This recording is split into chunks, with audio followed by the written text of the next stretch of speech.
أيها الإخوان والأخوات أوصيكم وإياي أولا بتقوى الله يا أيها الذين آمنوا اتقوا الله حق تقاته ولا تموتن إلا وأنتم مسلمون أعوذ بالله من الشيطان الرجيم بسم الله الرحمن الرحيم حتى إذا جاء أحدهم الموت قال رب ارجعون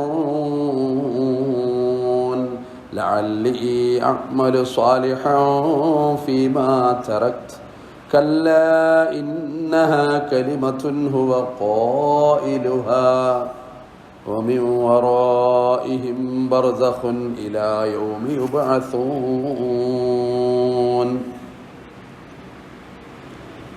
ബഹുമാനികളായ സത്യവിശ്വാസികളെ വിശ്വാസികളെ, കരുണാമയനായ പടച്ചറബിൻ്റെ വിധിവിലക്കുകൾ ജീവിതത്തിലെമ്പാടും പാലിക്കുവാൻ എന്നോട് നിങ്ങളോടും ഓർമ്മപ്പെടുത്തുന്നു, വസിയത്ത് ചെയ്യുന്നു. അല്ലാഹു ഇരു ലോക വിജയികളുടെ കൂട്ടത്തിലാക്കി നമ്മളെ അനുഗ്രഹിക്കുമാറാകട്ടെ. മാരകമായ രോഗങ്ങളിൽ നിന്ന് റബ്ബ് നമ്മളെ കാത്തു രക്ഷിക്കുമാറാകട്ടെ. മനുഷ്യ ജീവിതത്തിൻ്റെ 5 ഘട്ടങ്ങളുമായി ബന്ധപ്പെട്ട് ഐഹിക ജീവിതത്തിലെ 5 ഘട്ടങ്ങളെ നമ്മൾ പരിചയപ്പെടുകയുണ്ടായി. അതിൽ 5 ഘട്ടങ്ങൾ അവസാനിക്കുമ്പോൾ പിന്നെ നമുക്ക് സംഭവിക്കുന്ന ഒരു വേർപാട്, ഒരു മരണം. അതാണ് നമ്മുടെ പരലോക യാത്രയുടെ തുടക്കം. എന്നോ വരാൻ പോകുന്ന ഒരു ഖിയാമത്ത് എന്ന ഒരു ധാരണ പലപ്പോഴും നമുക്കുണ്ട്. നമ്മുടെ ഖിയാമം ഒരുപക്ഷെ അടുത്ത നിമിഷമായേക്കാം, നമുക്കതറിഞ്ഞുകൂടാ. കാൽപാദങ്ങൾ, കാലിൻ്റെ വിരലുകൾ, കാലിൻ്റെ ചെരുപ്പടയാളങ്ങൾ എത്രമേൽ നമ്മളോടടുത്തു പോകും, അതിനേക്കാൾ മരണം നമ്മളോടടുത്ത് കിടക്കുന്നു എന്ന് മഹാനായ അബൂബക്കർ സിദ്ദീഖ് റളിയല്ലാഹു അൻഹു പറഞ്ഞത് ശ്രദ്ധേയമാണ്. നമ്മളറിയാതെ നമ്മുടെ ചുറ്റും വട്ടമിട്ട് കറങ്ങുന്ന, പറക്കുന്ന ഒരു നഗ്നമായ യാഥാർത്ഥ്യമാണ് മരണം എന്ന് പറയുന്നത്. ഖബർ ജീവിതം എന്ന് പറയുന്നത് പരലോകത്തിൻ്റെ തുടക്കവുമാണ്. നമ്മുടെ തൊട്ടടുത്ത പ്രദേശത്ത് തൊട്ടടുത്തൊരു ദിവസം നീണ്ടകാലം ജീവിതത്തിൻ്റെ പങ്കാളി വിട പറയുന്ന ഒരു സംഭവം ഉണ്ടല്ലോ. സ്വപ്നങ്ങളും സങ്കല്പങ്ങളും പ്രതീക്ഷകളും പുലരുവോളം കഥ പറഞ്ഞ് തീരാത്ത ജീവിതത്തിൻ്റെ ഓർമ്മകളും ഇനിയും കാണുന്ന പുതിയ പുതിയ കിനാവുകളും. വാർദ്ധക്യമാണെങ്കിൽ പോലും ഖുർആൻ്റെ ഒരു വാക്കുണ്ടല്ലോ, വമിൻ ആയാതിഹി അൻ ഖലഖ ലക്കും മിൻ അൻഫുസികും അസ്വാജൻ ലിതസ്കുനൂ ഇലൈഹാ വജഅല ബൈനക്കും മവദ്ദതൻ വറഹ്മ. അള്ളാഹു നിങ്ങൾക്കിടയിൽ സ്നേഹം ഉണ്ടാക്കി എന്ന് പറയുന്ന അടുത്ത സ്റ്റെപ്പ് പറയുന്നത് നിങ്ങൾക്ക് കരുണയുണ്ടാക്കി എന്നാണ്. ദാമ്പത്യത്തിലെ കാരുണ്യം എന്ന് പറയുന്നത് ജീവിതത്തിൻ്റെ സായം സന്ധ്യയിലെ സ്നേഹമാണ്, വാർദ്ധക്യമാണ്. സഹധർമ്മിണി മരിച്ച് മയ്യത്ത് പള്ളിയിൽ കൊണ്ടുവന്ന് വെച്ച്, ഓർമ്മകളാണല്ലോ മരണം എന്ന് പറയുമ്പോൾ. ഒരാളെ മരിച്ചാൽ അതനുഭവിച്ചവർക്കറിയാം, അയാളുടെ കണ്ട ആദ്യത്തെ ദിവസം മുതൽ ഓർമ്മകൾ കടന്നു വരും. ഓർമ്മ മനുഷ്യൻ്റെ ഒരു അനുഗ്രഹമാണ്, അതവൻ്റെ ഒരു വിതുമ്പലുമാണ്, അതവനെ അവനാക്കുന്ന ചില പ്രതിഭാസങ്ങളുമാണ്. ജീവിത പങ്കാളിക്ക് വേർപാട് നൽകണം, യാത്രയപ്പ് നൽകണം. മയ്യത്ത് നമസ്കാരത്തിന് ഇനി ആരെങ്കിലും കയറാനുണ്ടോ എന്ന് അവസാനത്തെ ഒരാൾ ചോദിക്കുമല്ലോ. എല്ലാം റെഡിയായി ഇനി തുടങ്ങുകയാണ്. പക്ഷേ കൈകെട്ടാൻ ശ്രമിച്ചവൻ കുഴയുന്നു. അയാളെ ചുമന്ന് കൊണ്ടുപോകുന്നു. അടുത്ത നിമിഷം ആളുകൾ അറിയുന്നത് അയാളുടെയും മരണം സംഭവിച്ചു എന്നാണ്. ഒരു വീട്ടിൽ നിന്ന് രാവിലെ ഒരു ഖബർ പാകപ്പെടുമ്പോഴേക്ക്, സായം സദ്യയാകുമ്പോഴേക്ക്, മഗ്‌രിബിൻ്റെ ബാങ്ക് മുഴങ്ങുന്നതിന് മുമ്പ് രണ്ടാമത് ഒരു ഖബറും അടുത്തടുത്ത് രൂപാന്തരപ്പെടുന്നു. അള്ളാഹു അവരുടെ ഖബർ ജീവിതം സ്വർഗതുല്യമാക്കി കൊടുത്ത് അനുഗ്രഹിക്കുമാറാകട്ടെ.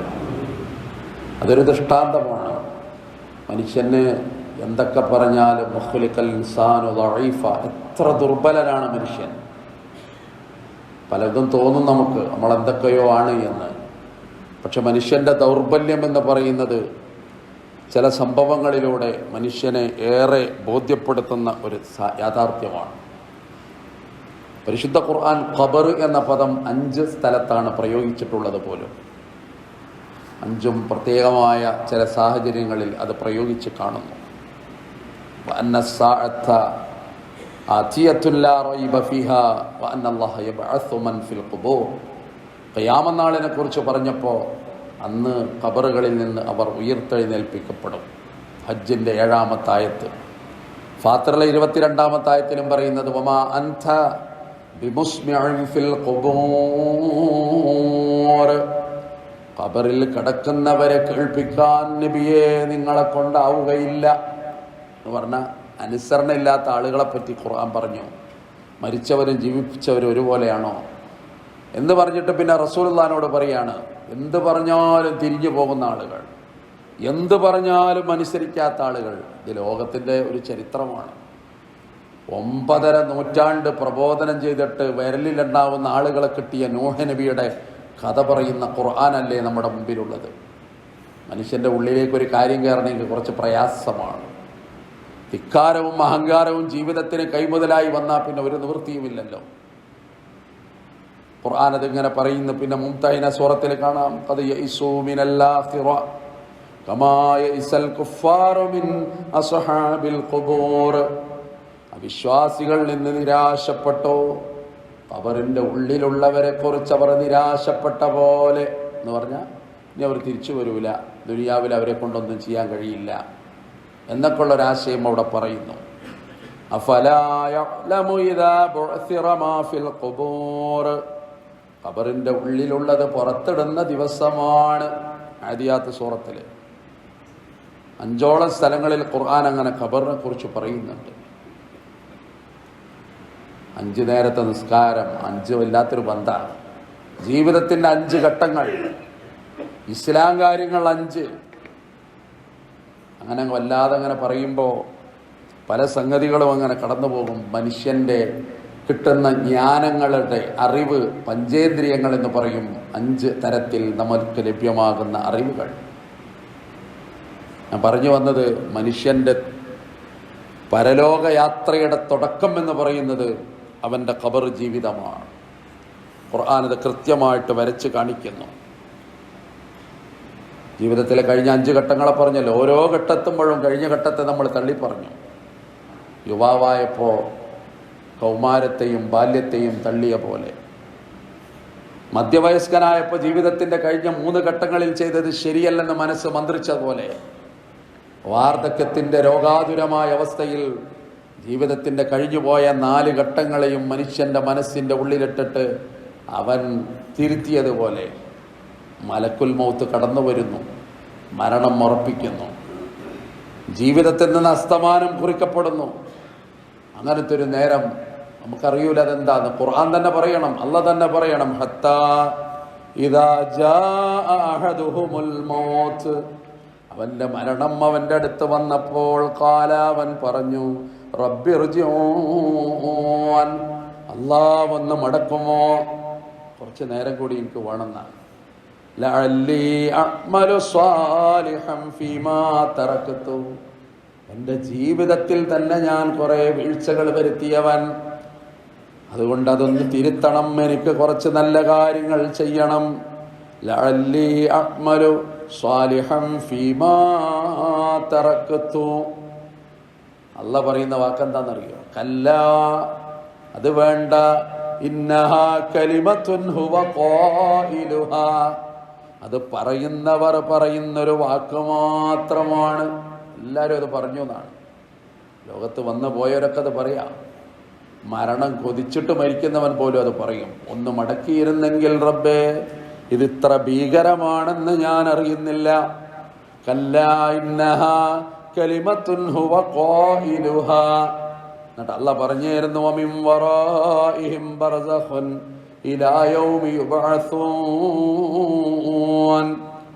അവരുടെ ജീവിതം ഇനി ബർസഖിലാണ്, അവർ ഉയർത്തെഴുന്നേൽപ്പിക്കപ്പെടുന്ന നാൾ വരെ. അതാണ് ഖബർ ജീവിതം എന്ന് പറയുന്നത്. അവിടെ വിശ്വാസിക്ക് രക്ഷയുണ്ട്, അവിശ്വാസിക്ക് അവിടെ ശിക്ഷയുമുണ്ട്. അത് ഖുർആൻ കൊണ്ടും ഹദീസ് കൊണ്ടും സ്ഥിരപ്പെട്ട ഒരു സംഗതിയാണ്. റസൂലുള്ളാഹി എപ്പോഴും ദുആ ചെയ്യുന്നൊരു ദുആ പഠിപ്പിക്കുന്നുണ്ട്. അല്ലാഹുമ്മ ഇന്നി അഊദു ബിക മിൻ അദാബിൽ ഖബരി വമിൻ അദാബിൻ നാർ. അല്ലാഹുവേ ഖബറിന്റെ ശിക്ഷയിൽ നിന്നും, അല്ലാഹുവേ നരകത്തിന്റെ ശിക്ഷയിൽ നിന്നും എന്നെ കാക്കണം. ഒരു തെറ്റും ചെയ്തിട്ടില്ലെന്നും സ്വർഗത്തിന്റെ വാതിൽ ആദ്യമായി തുറക്കുന്നതും ഈ നബിയാണെന്നും പറയുന്ന ആ നബി സമുദായത്തെ പഠിപ്പിച്ച ദുആ അത് വളരെ പ്രധാനമായിട്ട് മനസ്സിലാകും.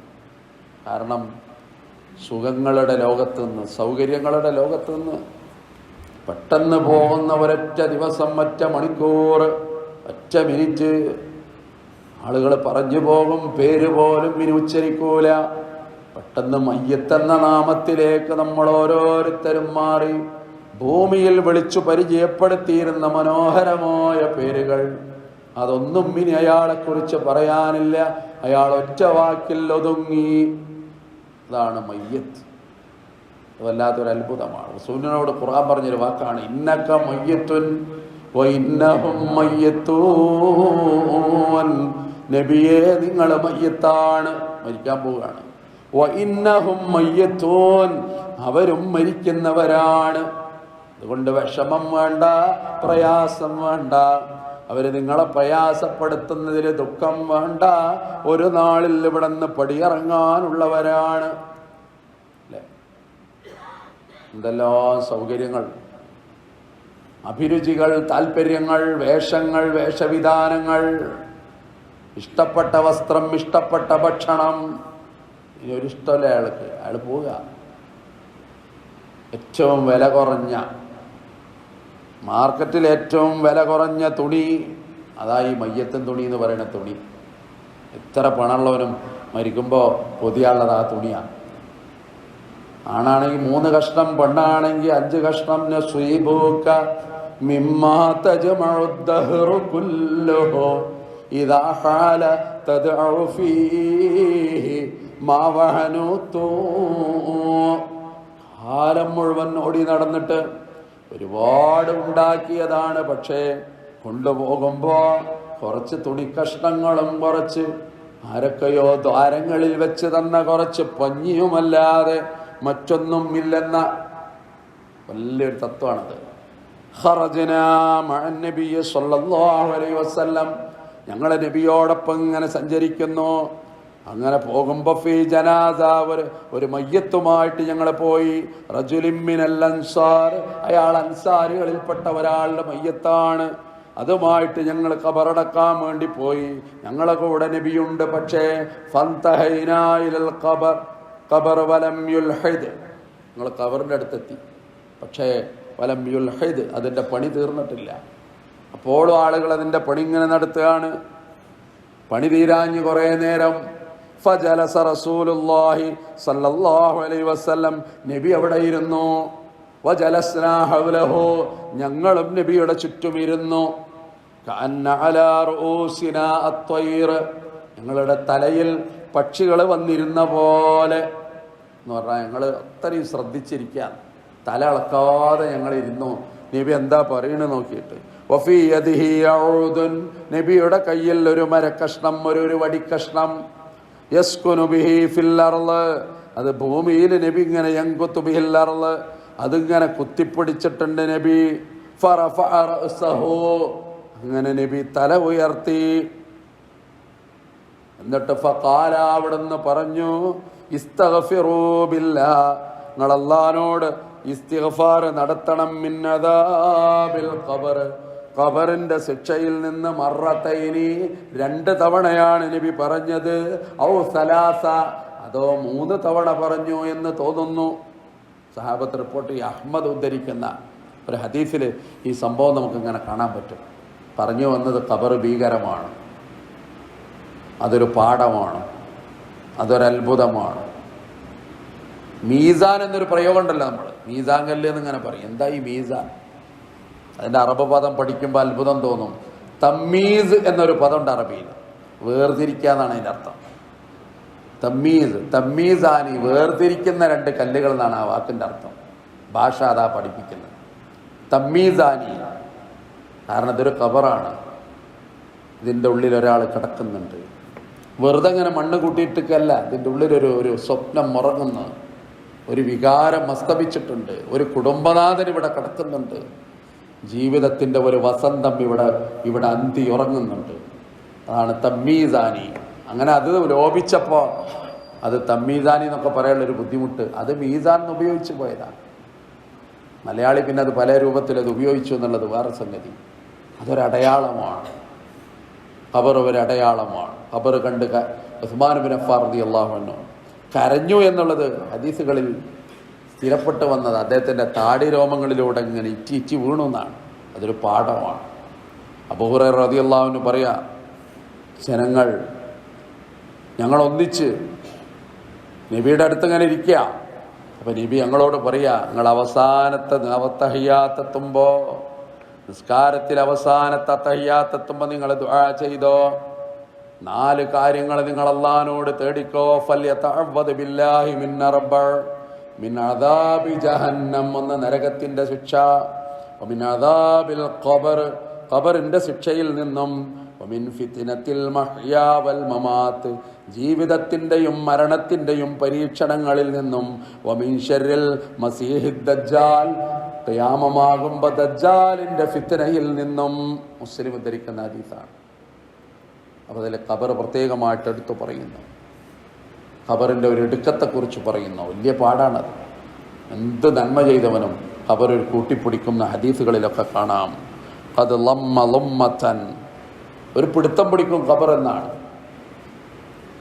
അയാളുടെ റൂഹ് കുറച്ച് നേരം തിരിച്ചങ്ങോട്ട് കൊടുക്കുന്നതാണ്. ഹദീസിൽ അങ്ങനെ പറയുന്നു. പിന്നെ അത് തിരിച്ചു പോകും എന്ന്.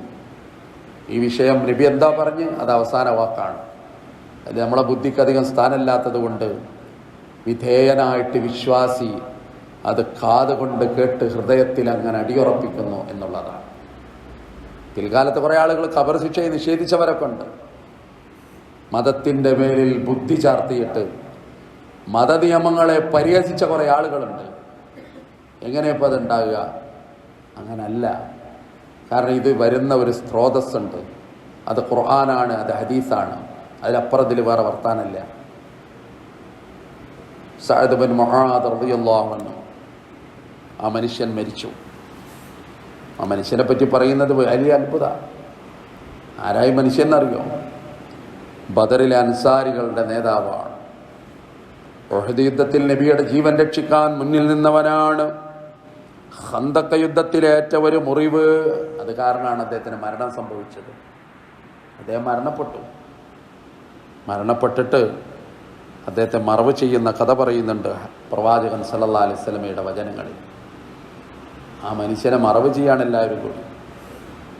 എന്നിട്ട് റസൂലുള്ള പറയാണ്, ആരെയാണ് ഈ മറവ് ചെയ്ത് നിങ്ങൾക്കറിയോ? ഇതാരാണ് നിങ്ങൾക്കറിയോ? അതല്ലതീ തഹറക ലഹുൽ അർശ്, ഈ മനുഷ്യന് വേണ്ടി അല്ലാഹുവിന്റെ അർശ് ഇളകിയിട്ടുണ്ട്. വഫുതിഹത് ലഹു അബ്വാബുസ് സമാ, ആകാശത്തിന്റെ വാതിലുകൾ ഇയാൾക്ക് വേണ്ടി തുറക്കപ്പെട്ടിട്ടുണ്ട്. വശഹിദഹു 70,000 മിനൽ മലായിക, 70,000 മലക്കുകൾ ഈ മയ്യത്ത് മറവ് ചെയ്യാൻ ഇവിടെ സാക്ഷ്യം വഹിച്ചിട്ടുണ്ട്. ലഖദ് ലമ്മത്തൻ, ഈ മനുഷ്യനെയും ഖബർ പിടിച്ചു. സുമ്മ ഫുരിജാൻഹു, പിന്നെ വിട്ടു. നസായി ഉദ്ധരിക്കുന്ന റിപ്പോർട്ടാണ്. ആയിഷ ബീബി ഇത് പറയാ. അത് കേട്ടിട്ട് ആയിഷ ബീബിയോട് നബി അത്ഭുതത്തോടു കൂടി ആയിഷ ചോദിച്ചു, സഅദ് ഇബ്നു മുആദിനെ ഖബർ എടുക്കുകയോ നബിയെ? അങ്ങനെ ഞങ്ങളെയും എടുക്കുമോ? അപ്പൊ അവിടെ നിന്ന് പറഞ്ഞു, ആരെങ്കിലും ഒരു മനുഷ്യനെ ഖബർ എടുക്കുകയില്ലായിരുന്നെങ്കിൽ സഅദ് ഇബ്നു മുആദിനെ എടുക്കുമായിരുന്നില്ല. സഅദ് ഇബ്നു മുആദ് പോലും ഖബറിന്റെ ആ കൂട്ടിപ്പിരിയലിൽ പെട്ടതാണ്. അത് ലോകത്തുള്ള മുഴുവൻ മനുഷ്യന്റെയും അനുഭവമാണ്. അതുകൊണ്ട് നിങ്ങളെപ്പോഴും ദുആ ചെയ്തോ, അല്ലാഹുമ്മ ഇന്നി അഊദു ബിക മിൻ അദാബിൽ ഖബർ, ഖബറിന്റെ ശിക്ഷയിൽ നിന്ന് റബ്ബേ ഞങ്ങളെ നീ കാക്കേണമേ റബ്ബേ. മർറൻ നബിയ്യു സല്ലല്ലാഹു അലൈഹി വസല്ലം ബിഖബറൈനി, രണ്ട് ഖബറിന്റെ അടുത്തൂടെ റസൂലുള്ളാഹി അങ്ങനെ നടന്നു പോവുകയാണ്. സഹാബത്ത് കൂടെയുണ്ട്. അപ്പൊ അവിടുന്ന് പറഞ്ഞു, ഇന്നഹുമാ യുഅദ്ദിബാനി, ഈ രണ്ട് ഖബറിന്റെ അടിയിലുള്ള ആളുകളും ശിക്ഷ കിട്ടുന്നുണ്ട്. അള്ളാഹു അതെന്റെ കണ്ണിലിങ്ങനെ കാണിച്ചു തരുന്നുണ്ട് അവർക്കുള്ള ശിക്ഷ. സഹാബത്ത് ചോദിച്ചു, എന്ത് തെറ്റാണ് അവർ ചെയ്തത്? അപ്പൊ റസൂലുള്ളാഹി പറഞ്ഞു, നിങ്ങളുടെ ദൃഷ്ടിയിൽ അത് വലിയ കാര്യമൊന്നുമല്ല, പക്ഷെ അവർ ചെയ്ത രണ്ട് തെറ്റുകൾ, ഒന്ന് ലാ യസ്തതിറു ബിബൗൽ, മൂത്രമൊഴിച്ചപ്പോൾ മറ സ്വീകരിച്ചില്ല.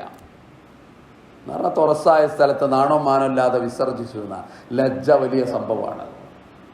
അങ്ങനെയുണ്ടല്ലോ കുറേ മനുഷ്യന്മാർ, ഇവിടെ മൂത്രമൊഴിക്കരുത് കാരണം അവിടെ തന്നെ മൂത്രമൊഴിക്കും, എന്നിട്ട് അവൻ പള്ളിക്കൽ കണ്ട് കയറും. ദീനുമായിട്ടൊരു ബന്ധമില്ല. കാരണം ലജ്ജ വലിയ പ്രധാനമാണ്. ലാ യസ്തതിറു ബിബൗൽ, അയാളെ മൂത്രമൊഴിക്കുമ്പോൾ മറ സ്വീകരിച്ചില്ല. മറ്റൊരു അർത്ഥം അതിന് പണ്ഡിതന്മാർ നൽകുന്നത്, മൂത്രമൊഴിച്ചപ്പോൾ അയാൾ പൂർണ്ണമായി മൂത്രമൊഴിച്ചില്ല എന്നാണ്. പെട്ടെന്ന് ഇങ്ങനെ ധൃതി കാരണം അയാൾ എണീറ്റ് പോകുന്നു, പിന്നെ അയാൾക്ക് ഇങ്ങനെ മൂത്രമൊറ്റുന്ന ഒരു പ്രവണതയൊക്കെ വരികയാണെങ്കിൽ ഒരു നല്ല സ്വഭാവത്തെപ്പെട്ടതല്ല. അതാണ് എന്ന് വ്യാഖ്യാനിച്ചവരുമുണ്ട്. രണ്ടാമത് മറ്റൊന്ന് പറഞ്ഞത്, റസൂലുള്ളാഹി പറയാ, അടുത്ത ഖബർ കിടക്കുന്നവൻ ഹുവ നമ്മാ, അയാൾ ഏഷണിക്കാരനായിരുന്നു, അയാൾക്കും ഇങ്ങനെ ശിക്ഷ വരിക. അതുകൊണ്ട് ഇത് അങ്ങനെ തന്നെ ഉൾക്കൊള്ളുക എന്നുള്ളതല്ല വേറെ മാർഗമല്ല. ജീവിതം എന്ന് പറയുന്ന അല്ലാഹ് തന്ന അനുഗ്രഹമാണ്, മരണവും അനുഗ്രഹമാണ്. ഖബറിനെ പറ്റി ഭീകരത മാത്രമല്ല പറയാനുള്ളത്, അവിടെ അടിച്ചു വീശുന്ന സ്വർഗത്തിൻ്റെ സുഗന്ധമുണ്ട്. പ്രഭാതവും പ്രദോഷവും സ്വർഗത്തിൽ നീയിരിക്കുന്ന നിന്റെ ഇരിപ്പിടം, നിന്റെ കൊട്ടാരം, നിന്റെ വീട്, നിന്റെ സൗകര്യങ്ങൾ അല്ലാഹു ഖിയാമം വരെ അയാൾക്ക് ഖബറിൽ കാണിച്ചു കൊടുക്കുന്നു എന്ന് പരിശുദ്ധ പ്രവാചകൻ സല്ലല്ലാഹു അലൈഹി വസല്ലം പറയുന്നു. വിജയികളായ മനുഷ്യരുടെ കഥ പറയുന്നു. അങ്ങനെയുള്ള വിജയികളുടെ കൂട്ടത്തിൽ ഉൾപ്പെടാൻ റബ്ബ് നമുക്ക് തൗഫീഖ് തന്ന് അനുഗ്രഹിക്കുമാറാകട്ടെ.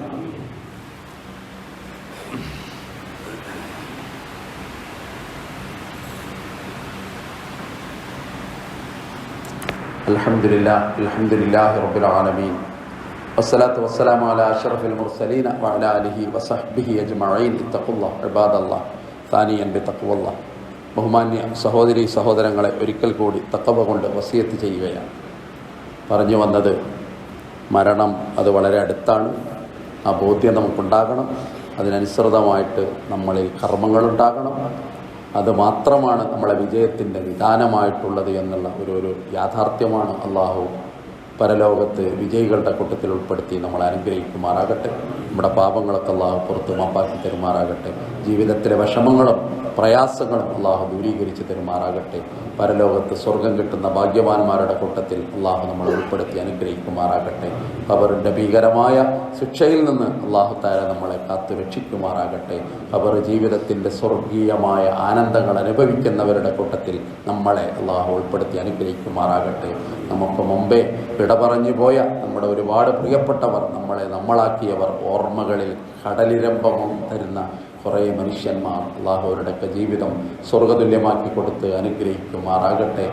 രോഗങ്ങളിൽ നിന്ന് റബ്ബ് നമ്മളെ കാത്തുരക്ഷിക്കുമാറാകട്ടെ. اللهم اغفر للمؤمنين والمؤمنات والمسلمين والمسلمات الأحياء منهم والأموات إنك مجيب الدعوات. ربنا اغفر لنا ولإخواننا الذين سبقونا بالإيمان ولا تجعل في قلوبنا غلا للذين آمنوا ربنا إنك رؤوف رحيم. اللهم أعز الإسلام والمسلمين وأذل الشرك والمشركين. اللهم أجرنا من النار، اللهم أجرنا من النار، اللهم أجرنا من النار.